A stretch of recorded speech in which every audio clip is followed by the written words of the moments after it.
මෝඩයාගේ දවසේ මේ පුද්ගලයා තියපු Facebook සටහන. සමාප්ති සටහන.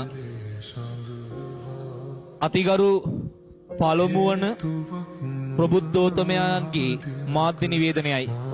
ආදරණීය අටත්වැසියනි, වසර පුරා වසර ගණනාවක් මා විසින් මෙකී රාජකීය ධූරයේ භාරදූර කාර්යයන් නොපිරිහෙලා ඉටු කරමින්ද නේක විද භෝජන සහ පානයන් භුක්ති විඳිමින් ඔබ සැම පිනවමින් මහත් වෙහෙසට පත්ව ඇති වග ඔබට දන්වනු කැමැත්තෙමි. එහෙයින් සිහසුනෙන් බසිනු කැමැතිව ඔටුනු බිම තබන වග මෙයින් දත යුතුය. මෙතෙක් ආ ගමන් මග යලි හැරී නොබලමි. ඒ තරම් ලස්සනයි. තොපි විසින් මා වෙත දක්වන ලද ආදරයට, කරුණාවට අරකට මේකට පෙරලා උම්ම දෙමි. ස්තුතියි පින්.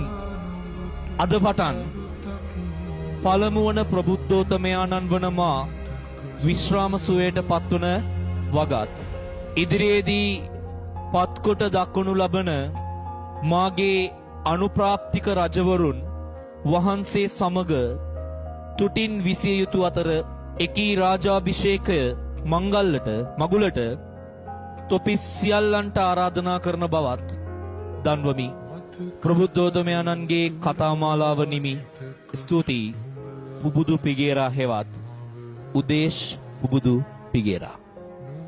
මේ Facebook සටහන තිබ්බට පස්සේ යාළුවෝ බර ගානක් පැය 7ක් 8ක් යනකම් අද මෝඩයාගේ දවසනේ මූ ගන්න ආතල් එකක් කියලා ඌ ගැන හොයලා බැලුවේ නෑ. තමන්ගේ එකට හිටපු එක උදේ පාන්දර මේ දාපු සටහන ගැන හොයලා බැලුවේ නෑ. හැබැයි සෑහෙන වෙලාවක් ගියාට පස්සේ මේ සිද්ධිය ඇත්තක් කියලා දැනගත්ත හැමෝම පුබුදු පිගේරා ආයේ යාලට හම්බෙන්නේ නෑ කියලා දැනගත්ත හැමෝම තමන්ගේ සටහන Facebook එකේ තබනවා. ඒ සටහන අතර හරි ලස්සන සටහන් කීපයක් තිබ්බා.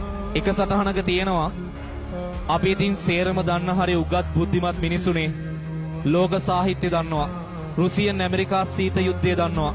ඊට රටවල් ගැන දන්නවා. සප්ත සාගර ගැන දන්නවා. අටවිසි බුදුවරුන්ගේ ඉඳලා 33 කෝටියක් දෙවිවරුත් දන්නවා. ඒත් ළඟ ඉන්න එක මැරෙනකන් දන්නේ නැහැ. සමාව යම් පුබුදු. උඹ පතන සැනසීම හොයාගනි. විනාඩියක් අරන් තමන්ගේ ළඟ ඉන්න එක කොයි වෙලෙත් හොඳින්ද කියලා බලපන්. මනුස්සයන්ගේ මූණේ තියෙන සැබෑ දේ නෙමේ.